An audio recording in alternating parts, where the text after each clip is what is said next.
Hello friends, मैं pharmacist Manish Gupta आपका अपने channel know about your medicine पे हार्दिक स्वागत करता हूं। आज हम बात करेंगे एक टैबलेट की जो कि A to Z नाम से मार्केट में बहुत ज़्यादा विख्यात है, और उस दवा के कंपोजिशन के विषय में बात करेंगे। वह दवा किन किन रोगों में काम करती है इसके विषय में भी बात करेंगे। साथ ही इसके डोजेस के भी विषय में बात करेंगे, और यह भी बात करेंगे कि उस दवा के साइड इफ़ेक्ट्स क्या है। देखा जाता है कि हर व्यक्ति को यह एक उमंग सी होती है कि उसका जीवन स्वस्थ हो, और वह अगर ओल्ड एज में है तो उस स्थिति में उसको बीमारियां ज़्यादा परेशान न करें। तो ऐसी स्थितियों से बचाव के लिए या उन व्यक्तियों के लिए जो किसी रोग से ग्रस्त हैं, जिनके अंदर कमजोरी हो गई है या भूख नहीं लग रही है, जिनके अंदर खून की कमी हो गई है, या फिर कहें कि जिनका किसी कार्य में मन नहीं लगता, कंसंट्रेशन नहीं कर पाते, तो ऐसी स्थिति में एक दवा A to Z नाम से मार्केट में उपलब्ध होती है, और इस दवा का उपयोग इन सब स्थितियों में किया जाता है। लेकिन हम यहाँ पर जानेंगे कि इसके कंपोजिशन के अलग अलग कार्य क्या हैं, और इस टैबलेट में क्या क्या कंपाउंड्स मिले रहते हैं जो अलग अलग तरीके से कार्य करते हैं। सबसे पहला कंपाउंड अगर हम बात करें तो इसमें लाइकोपीन कंपाउंड पाया जाता है, जो कि हृदय को स्वस्थ रखने के लिए अच्छा माना जाता है। यह दवा मूत्राशय, अंडाशय और अग्नाशय को दुरुस्त रखता है। यह एंटीऑक्सीडेंट और सूजन रोधी भी है। यह त्वचा को धूप से होने वाले नुकसान से भी बचाता है। यह मसूड़ों की बीमारी और फ्री रेडिकल्स को रोकने में सहायक है। यह तो बात हमने की लाइकोपीन की। उसके बाद हम बात करेंगे विटामिन सी की। यह एक प्रतिरक्षा प्रणाली डेवलप करने के लिए विटामिन सी का हमारे शरीर में होना आवश्यक है। साथ ही साथ हड्डियों के पोषण के लिए भी यह बहुत आवश्यक भूमिका निभाता है। यह घावों को ठीक करने में भी मदद करता है। तो ऐसी स्थितियों में जहाँ पर लोगों के ऑपरेशन वगैरह हुए रहते हैं, किसी भी तरीके के ऑपरेशन में, तो यह दवा डॉक्टर द्वारा प्रिस्क्राइब की जाती है। इसमें कंपोजिशन विटामिन B3 भी पाया जाता है, जिसे आमतौर पर नियासिन कहा जाता है।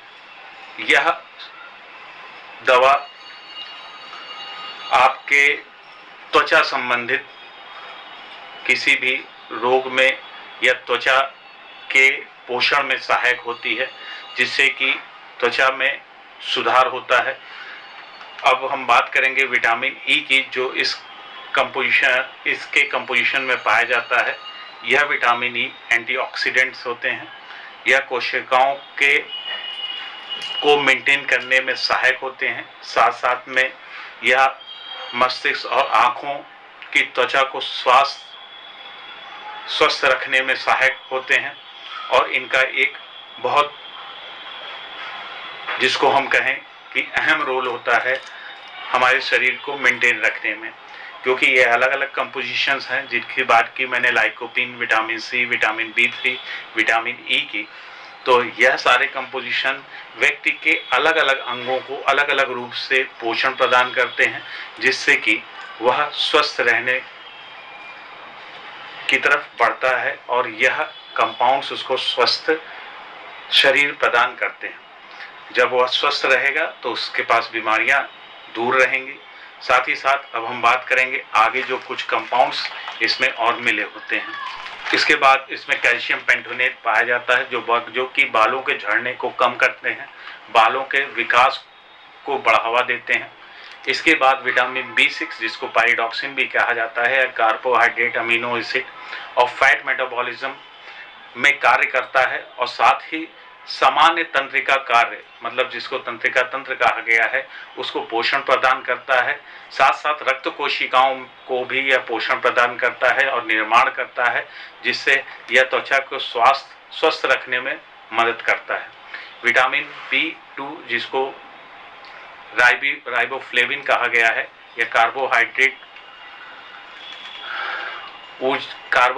से ऊर्जा के उत्पादन करने के लिए और अमीनो एसिड प्रोटीन बनाने में अहम भूमिका निभाते हैं। अमीनो एसिड मेटाबॉलिज्म में भी आपके विटामिन B2 की आवश्यकता पड़ती है। तो साथ साथ में जो हमारे म्यूकस मेम्ब्रेन होते हैं, जिसको लेश्म झिल्ली भी कहा जाता है, जैसे मुंह के अंदरूनी सतह में, तो उस जगह पे त्वचा को डेवलप करने में यह विटामिन सहायक होते हैं। जिनको छाले की शिकायत होती है अक्सर, तो उस स्थिति में यह vitamin B2 A to Z combination में A to Z टैबलेट्स में पाए जाते हैं। तो A to Z टैबलेट्स में राइबोफ्लेविन विटामिन B2 के कंपोजिशन होने के कारण यह छालों में भी सहायक होगा। विटामिन B1 की बात करेंगे अब हम, तो यह कार्बोहाइड्रेट ऊर्जा का उत्पादन करने के लिए, कार्बोहाइड्रेट से ऊर्जा का उत्पादन करने के लिए, प्रोटीन के संश्लेषण करने के लिए और फैट के संश्लेषण, कहने का तात्पर्य है कि कार्बोहाइड्रेट प्रोटीन को पूरी तरीके से पचाने के लिए और उसके मेटाबॉलिज्म के लिए, कि वह अलग अलग शरीर के अलग अलग अंगों तक पहुंच सके और उनका उपयोग किया जा सकते, उसमें ये विटामिन B1 सहायक है। साथ ही तंत्रिका और हृदय के सामान्य कामकाज के लिए भी यह विटामिन B1 सहायक पाया गया है। अब हम बात करेंगे विटामिन A रेटिनॉल की। यह आंखों में रेटिना तथा प्रकाश संवेदनशील तंत्रिकाएं कोशिकाओं के कामकाज के लिए आवश्यक है। यह रात में जिन लोगों को कम दिखाई पड़ता है, उनको यह दवा A to Z, क्योंकि विटामिन A का कंपोजिशन इसमें मौजूद है, तो उस स्थिति में यह उनको लाभ पहुंचाती है, तो उनके नेत्रों के लिए बहुत लाभप्रद है। साथ ही साथ मूत्र मार्ग के अंदरूनी सतह को ढकने वाली जो परत होती है, उसको स्वस्थ रखने में यह विटामिन A रेटिनॉल सहायक होता है, जो कि A to Z कॉम्बिनेशन में, A to Z टैबलेट्स के कॉम्बिनेशन में पाया जाता है। अतः A to Z आपको नेत्र को स्वस्थ रखने में सहायक माना गया है। अब हम बात करते हैं जिस विटामिन की, वो जो इसमें A to Z में पाया जाता है, वो विटामिन B9 फोलिक एसिड है। फोलिक एसिड विटामिन B12 के साथ मिलकर काम करता है, जिससे कि यह लाल रक्त कोशिकाओं को बनाने और शरीर में आयरन को ठीक से काम करने में मदद मिलती है। तो यह भी एक विटामिन है जो शरीर को स्वस्थ रखने में सहायक है। जिंक ऑक्साइड भी इसमें A to Z में मिला होता है, जो कि व्यक्ति के कुपोषण का शिकार हो या खराब आहार ले रहा हो, तो उस स्थिति में यह zinc oxide A to Z combination में होने के कारण, A to Z में होने के कारण यह A to Z टैबलेट उस व्यक्ति के लिए भी लाभप्रद है जो कुपोषण का शिकार है। यह कुछ समय तक चलती हैं, जिससे वह कुपोषण से बाहर आ जाता है, क्योंकि ओवरऑल ये सारा कुछ आपके शरीर के मेंटेनेंस में सहायक होता है।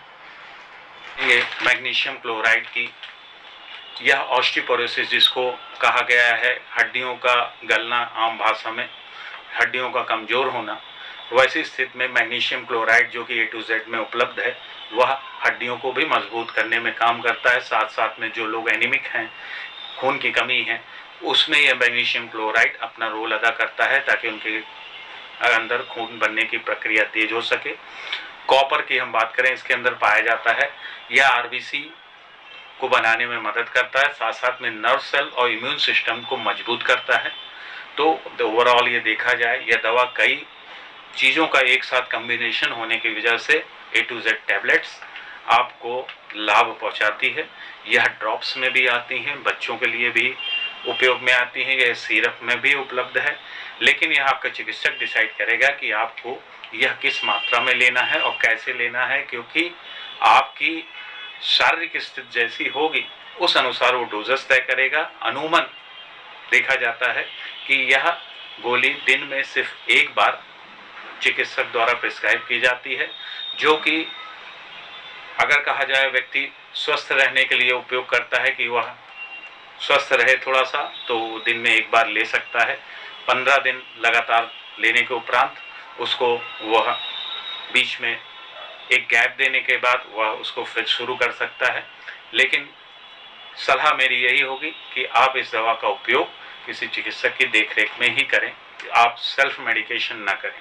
सिरप्स में कहा जाए तो सिरप्स में ये दवा 2 चम्मच सुबह और 2 चम्मच शाम दी जाती है, लेकिन वह एज के अनुसार वैरी करेगी कि उस व्यक्ति की एज क्या है, उसके भार क्या है। तो यह सिरप्स भी हफ्ते 10 दिन लोगों को चलती हैं ताकि उनका शरीर मेंटेन हो सके। साथ ही साथ किन्हीं लोगों में यह चिकित्सक द्वारा डिसाइड किया जाता है कि यह दवा 1 महीने या 1.5 महीने चलना आवश्यक है। तो इस दवा का उपयोग अपनी चिकित्सक की देखरेख में करें। बात करें हम इसके साइड इफ़ेक्ट्स की, तो साइड इफ़ेक्ट्स में यह दवा कोई खास साइड इफ़ेक्ट नहीं लाती है। मुंह सूखना, मिचली आना या फिर कहें हम उकलाई आना, यह एक नॉर्मल सी इसके साइड इफ़ेक्ट्स देखे गए हैं जो कि समय के साथ चले जाते हैं। ये तो मैंने आपको इस दवा के विषय A to Z टैबलेट्स के विषय में बताया। आगे भी इस मेरे चैनल पे तमाम रोगों से और दवाइयों से जुड़ी हुई जानकारी है, उसको आप अवश्य देखें तथा मेरे वीडियो को दूसरों तक पहुंचाएं ताकि दूसरे लोग भी इसका लाभ ले सकें। आप लोगों का बहुत बहुत धन्यवाद।